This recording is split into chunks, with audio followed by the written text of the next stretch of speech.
Bueno, muy buen día a todos. Muchas gracias, chicos, a Spine Club y a ustedes por la organización. La verdad es que es un gusto estar acá. Vamos con la presentación. Estamos con el tiempo, así que lo tendré en cuenta. Bueno, lo que quiero contarles hoy un poco son cuatro historias relacionadas al despliegue de arquitectura serverless y la cultura de DevOps. El subtítulo de qué estamos haciendo, digamos, era un poco para que nos preguntásemos y ahora les cuento un poco de dónde viene la presentación. Pero primero, cómo es la agenda y un poco quién soy yo para que más o menos entiendan por dónde vamos.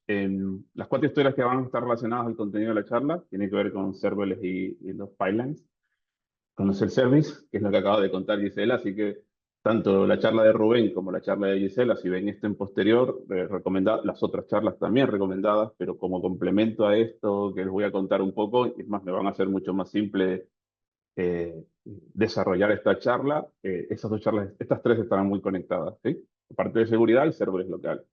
¿Quién soy yo? Mi nombre es Oscar Cortés, yo soy Cloud Architect en ACK Storm, también tengo la responsabilidad de liderazgo técnico dentro del equipo de ACK. Para la comunidad, así como Rubén, soy Amazon Community Builder. Rubén ya les contó un poco de qué se trata el programa. También soy coorganizador de Amazon User Group de Madrid, que estamos tratando de relanzarlo. Este año tenemos un par de mitad que ya hemos realizado y estamos planificando un par más. Y colaboro con los chicos de HackerRing, que es otra comunidad. Así que me gusta mucho el concepto de compartir y estar con las comunidades de gente que está arrancando, sobre todo. Es muy interesante. Y vamos con la charla. ¿Por qué el nombre de la charla y por qué esto? Serverless es un término, es una tecnología, es un tópico, una utopía, es que me gusta mucho, pero que también ha tenido como diferentes momentos. Yo he compartido en distintas charlas, digamos, cómo ha sido la evolución y demás. Últimamente lo que he visto es charlando ya con los clientes y con la gente que lo utiliza, se presentan muchas dudas sobre, claro, la manera como se despliega Serverless, un poco como ya ha contado Rubén o como ha contado Gisela, esa relación con los desarrolladores de este tipo de tecnología. Serverless está mucho más cerca a los desarrolladores. Es la accesibilidad de herramientas como Lambda, como Cloud Function, como Azure Function, son más directas, ¿sí? O sea, no, aunque está por debajo, eso es una cosa que no podemos olvidar, la capa de los contenedores, la accesibilidad en ese momento es mucho más directa. Entonces, en función de todas esas charlas con los clientes, con lo que he podido implementar o lo que he puesto en producción, he sacado este pequeño resumen de cómo vamos haciendo y qué está haciendo, por lo menos hasta donde yo conozco, ¿no? La idea de la charla no solamente es contarle, sino también recibir, ¿no? Que alguien después me cuente o por fuera de este tópico me cuente cómo lo hacen en su empresa y seguimos aprendiendo. Entonces, lo primero que vamos a hacer son lo de los pipelines. Este es un gráfico que yo hice para la Comic Con del 2024, que sigo actualizando, que es un poco dónde están puestos los elementos más importantes de cómputo en serverless relacionados con la herramienta infraestructura como código, que justamente es una de las historias que le quiero contar respecto a los pipelines. Entonces, si el gráfico, la línea azul central es una línea de tiempo que marca aproximadamente la aparición de las herramientas de infraestructura como código y de los tres elementos de cómputos más importantes que tiene serverless, que es AWS Lambda, Cloud Function, vamos marcándolo aquí, AWS Lambda, Cloud Function y Azure, y las herramientas de infraestructura como código. También de manera a propósito, coloqué abajo las herramientas de infraestructura como código más orientadas a serverless y en la parte de arriba las de propósito general, que ahora entenderán de qué se trata. Entonces, como decía Rubén, digo, CloudFormation es una de las principales herramientas que salió al mercado, si bien es de uso propio de AWS, fue un pionero en ese camino.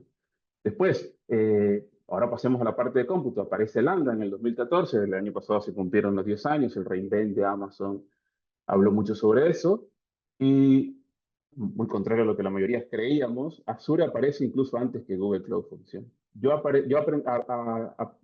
Inicié a usarlas en ese mismo camino. En ese momento era para hacer chatbot, porque claro, el concepto de un elemento que se prende y se apaga y te cobra por lo que tú usabas, para un chatbot en ese momento, estoy hablando hace mucho tiempo, antes de que este concepto de la IA nos invadiera, era muy eficiente. Pero aquí nace un operador y un jugador que fue muy importante antes que las otras herramientas aparecieran, sobre todo en el mundo server, que es Serverless Framework. Y en respuesta a esto, Amazon populariza AWS SAM, ¿sí? Que es otra herramienta.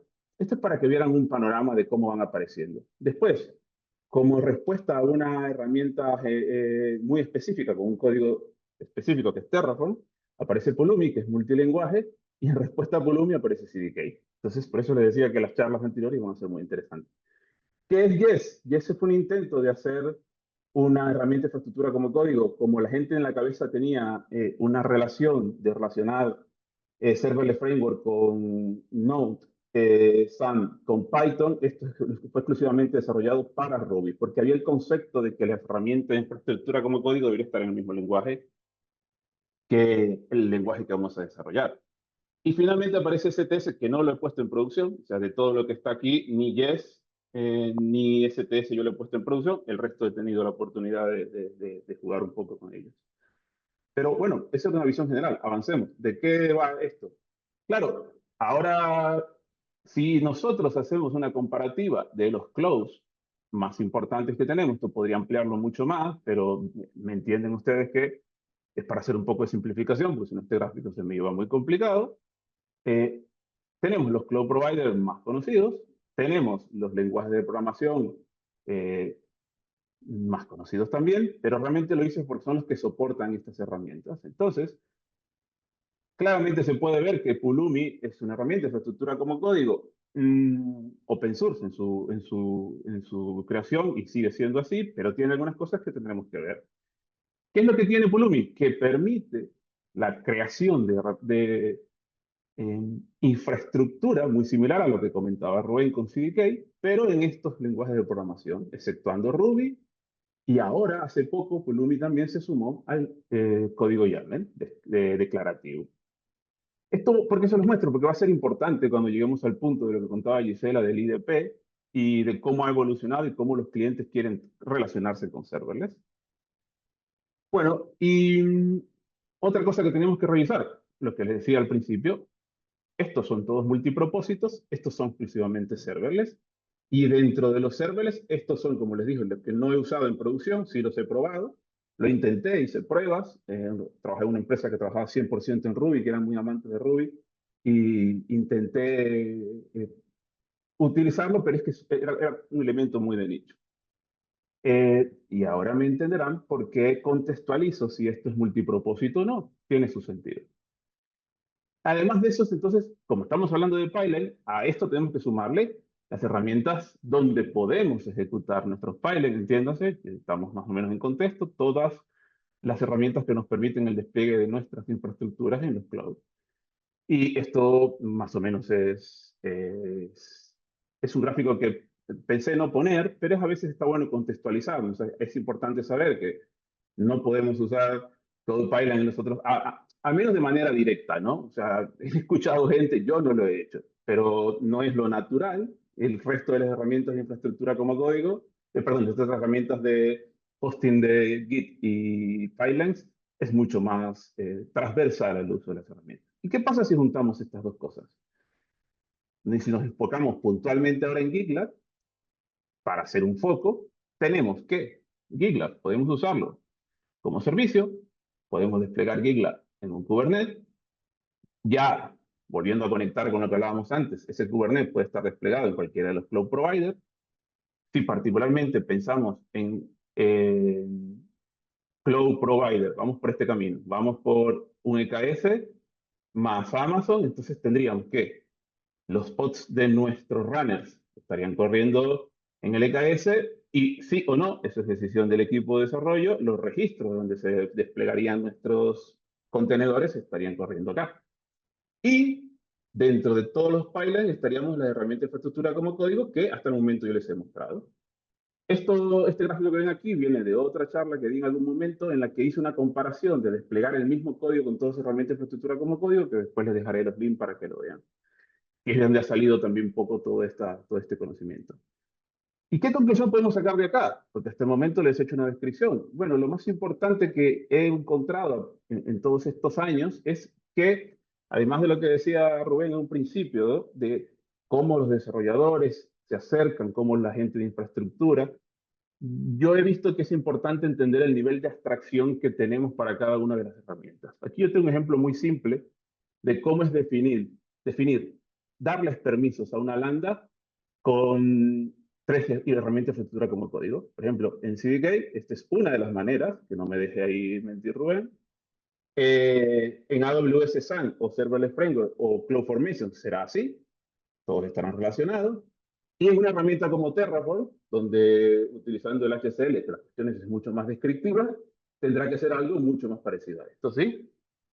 Y entonces, ¿qué es lo que yo digo con la abstracción? Es importante, y lo verán más adelante cuando pensemos esto como cómo crecemos, con cómo crecemos, lo que han mostrado con el IDP, lo que han mostrado con los CL Pipeline, es importante saber nuestro equipo a qué está orientado. Y eso es una cosa que sí he encontrado con los años. Si es un equipo cuya orientación viene más pensada de la infraestructura y demás, pues tiene que haber un proceso de solapamiento con la parte de desarrollo. Y claro, no es un equipo que se orientará a utilizar Pulumi, donde su fuerte es el multilenguaje. Si es un equipo que viene más de la época del concepto de Terraform, seguirá por ese camino. Y esa es un poco la primera conclusión que quería contar. Segunda conclusión, lo del servicio IDP. Como les dije, aprovecho que aquí ya me ayudaron un poco. Tenemos opciones, lo que decía Gisela, di algunos. Tenemos como servicio Apport, tenemos OpenSUR, Avast State, tenemos el de los cloud privados, el Service Catalog de Amazon y el Serverless Application Repository, que lo conoce muy poca gente, es muy poco conocido. Ahora vemos un poco y podemos montarnos el propio, que es unos desafíos que me han hecho algunos clientes en algunos momentos.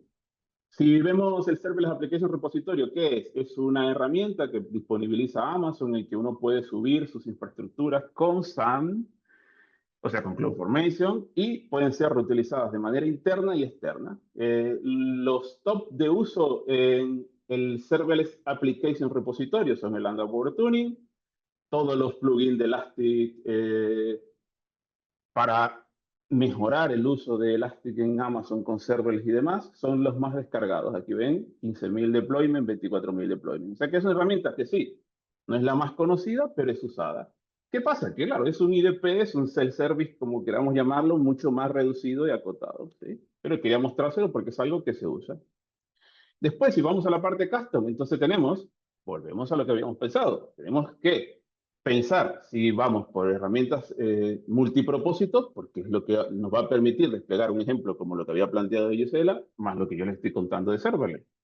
Y en ese ámbito tenemos tres opciones de multipropósito que yo conozca. Acuérdense que ahí está es el punto de vista de lo que yo he podido implementar. ¿Qué tenemos? Por ejemplo, Amazon, que es el cloud también con el que más trabajo. Tenemos que la mayoría, o sea, de los servicios que Amazon ofrece están soportados por los tres. Pero bueno, ¿qué más podemos pedirle? Eh, ¿A qué está orientado cada uno? Bueno, es lo que decía al principio, los lenguajes en los que podemos construir esa infraestructura. O sea, Pulumi me permite estos, hoy CDK me permite estos dos, y Terraform solamente en HCL. ¿Y eso qué implicaciones tiene? Tiene que, además tenemos que pensar cómo hacer el ciclo de vida de esa infraestructura. ¿Por qué? Porque tanto Terraform como Pulumi tienen la posibilidad de guardar en el proveedor el estado de nuestra infraestructura, el famoso TFS y el Terraform. Y los que son basados en Amazon tienen, lo que va a usar es un stack de CloudFormation para sobrevivir para el ciclo de vida. Pero aquí pongo este naranja porque esto tiene un plus, que es una cosa que no me ha permitido implementar Pulumi en más lugares de lo que hubiese querido, que es el handicap del state. Yo para colocar Pulumi y que el estado no esté en el cloud de Pulumi, tengo que usar una de estas tres alternativas. Es decir, eh, montarme mi propio Pulumi en mi propio cloud o hacer esta configuración del S3 parecido a lo que sería el backend de Terraform, comparado con Terra porque tengo dos opciones. O sea, es en cloud o lo que ya sabemos todos, ¿sí? En el S3, en todos los backend que maneja Terraform que lo permiten.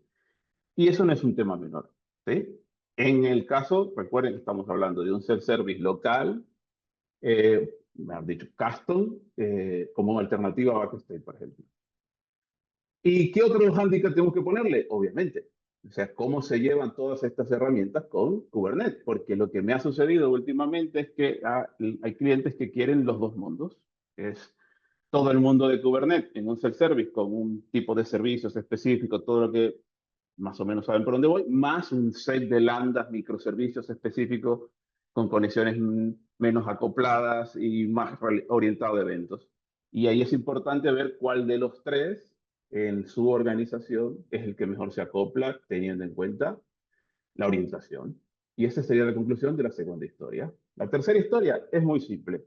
En Lambda, particularmente si nos centramos en Amazon, para no llevarlas a todos los clouds, hay una cosa que es muy simple para mejorar la seguridad de nuestro código, que es firmar el código de las lambdas con AWS Signer. ¿Qué es AWS Signer? Es un servicio que permite asegurarnos que el código que hemos subido es el que nosotros queremos. Le coloca una firma de toda la vida, como el MD5 cuando descargamos una imagen de Linux, es firmarlo. ¿Cómo se hace eso? ¿Qué permite? Primero veamos un poco de Signer. Signer no solamente se usa para Lambda, se usa para los PRIs de RTOS, se usa, también podemos usarlo para firmar el Amazon Container Registry, incluso algunos servicios de KS. Está integrado con el AWS Certificate Manager y está integrado con CloudTrail. Pero ¿qué es lo que me interesa a mí? Es gratis. Entonces es difícil encontrar un servicio, a mí me parece tan bueno y que nos aumenta la seguridad significativamente de nuestros sistemas serverless en Lambda con muy poco. Y les muestro cómo se hace. Tiene tres pasos. Claro, aquí no podemos usar los otros, el despliegue sin zip, por ejemplo, que tienen algunas de estas herramientas. O sea, tanto AWS SAN como AWS SAN lo he implementado, yo he implementado Signer con SAN, pero no lo he hecho, por ejemplo, en Pulumi. ¿Sí? Pero lo que lo quisiera hacer, pero no he tenido la oportunidad, lo podemos hacer para el blog y demás. Tiene tres estados. Subimos el SIG, lo firmamos como un jobs y volvemos a pasar el SIG firmado para que lo suba la herramienta de infraestructura como código. Y como para que no me quede toda la charla sin mostrar algo de código, les muestro aquí cómo sería en Terraform muy simple. No voy a entrar en detalle. Todo lo que tenga uno es el paso uno que les mostré. Esto es todo lo que estoy haciendo es crear el archivo, eh, crear el bucket, darle inversionado y aquí efectivamente decirle lo que quiero guardar, el lugar, el objeto específico. Esa es la parte uno. No tiene mucho. En la parte 2, que ya es un poco más interesante, aquí sí uso el recurso de Signer, ¿sí? Es un signing profile, porque puedo tener varios, y aquí hago el jobs. Entonces, ¿esto qué es lo que va a hacer? Aquí se ve un poco mejor. Normalmente, lo que yo hubiera hecho esto para subir ese 3 antes es simplemente colocarle el objeto que quería, el bucket que quería y el objeto. ¿Sí? Por eso lo dejé comentado aquí. ¿Cómo se hace con Signer? Pues lo paso por un firmador, que es lo que ven acá. Al pasarlo con el firmador, le doy el bucket, le doy el aquí y lo firma. ¿Sí? Y a partir de ahí, el ciclo de vida de nuestra aplicación es exactamente el mismo. ¿Qué implicaciones tiene? Bueno, tengan cuidado porque, bueno, aquí se ven los signers, podemos traquear todos los jobs que se usan, aquí están todos los ejemplos que yo he hecho, también para la comunidad. Y lo que me interesa es esto, sí que perdemos, obviamente, perdemos el editar el código de Lambda en vivo, porque el código está firmado. A menos que el editor en vivo de Amazon Lambda permita integrar el signer dentro del Visual Código del Visual Studio Code que ponen ahí, no lo vamos a poder firmar. Pero a mí me da muchísima seguridad, me gusta.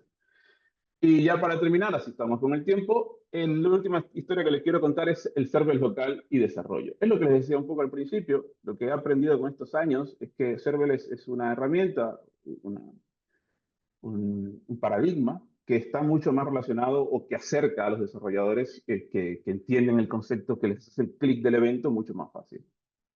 Y una poca de experiencia de lo que les puedo compartir es que dependiendo del momento del proyecto, las herramientas de infraestructura como código que me he encontrado en los equipos son al inicio del proyecto, en local, es lo que decía un poco Rubén, con el AWS SAN yo puedo probar mis lambdas localmente, con Terraform la cuestión es un poco más completa, entonces, más compleja. Entonces veo que vi en base a estos años que lo de desarrollo estaba más cerca a este tipo de herramientas y estas son herramientas más que están en el medio. O sea, he visto que se han usado, como lo ha demostrado Rubén, en todo el ciclo de vida.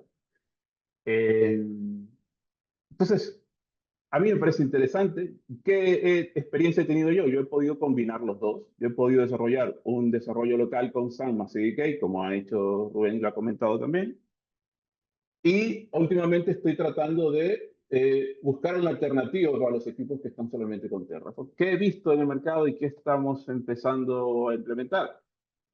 Lo que les decía. Entonces, SAM ya está comprobadísimo que puede trabajar en local. Y últimamente está apareciendo LocalStat, que he escrito un par de artículos que tienen una versión paga, eso hay que decirlo, pero la versión open source a mí me gusta. ¿Qué tienen de común? Contenedores, que es una cosa que les dije al principio. Es decir, nunca podemos olvidar que debajo de una lambda lo que hay es un Firecracker, que es un contenedor que ha liberado Amazon. Es básicamente un Linux al que le sacó todo lo que no va a usar lambda, es dicho así como coloquialmente, y eso es lo que se disponibiliza cuando nosotros queremos usar lambda. ¿Sí? Por debajo está Firecracker. ¿Cómo funciona esto? Aquí pongo unos ejemplos, después dejaré los links en la charla, también están en mi GitHub, de ejemplos de cómo probar Lambda localmente. Definimos una red, es puro Docker. Definimos una red, por ejemplo, aquí estoy conectándolo a una Dynamo, que es una de las cosas que más me preguntaban. Con una Dynamo local, ¿por qué? Porque hay una versión de Dynamo en Java que se puede levantar localmente, lo cual lo hace muy fácil la vida de los desarrolladores. Lo único que hay que colocarle aquí es que use el Dynamo local, por ejemplo.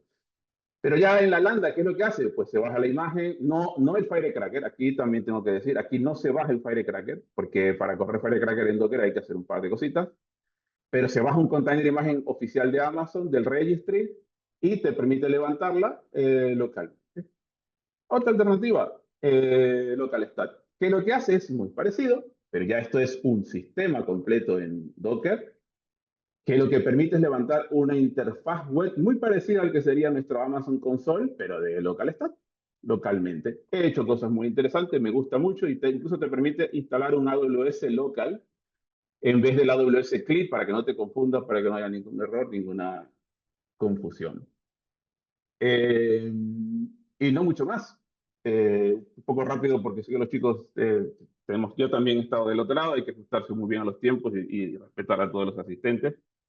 Aprovecho para invitarlos a otra conferencia en la que estoy ayudando, que es la XOps, y tienen códigos de descuento si quieren acceder. También hay códigos para la comunidad y demás. Y bueno, ha sido un placer. Muchísimas gracias. Gracias a CK también por el espacio y permitirme participar en estos eventos. Y bueno, aquí estoy. Cualquier consulta, lo que necesiten. Ahí lo tenéis y muchas gracias a Oscar por la charla. No, a ustedes, chicos, por la organización y a todos los demás exponentes y a los asistentes por darnos la oportunidad de compartir.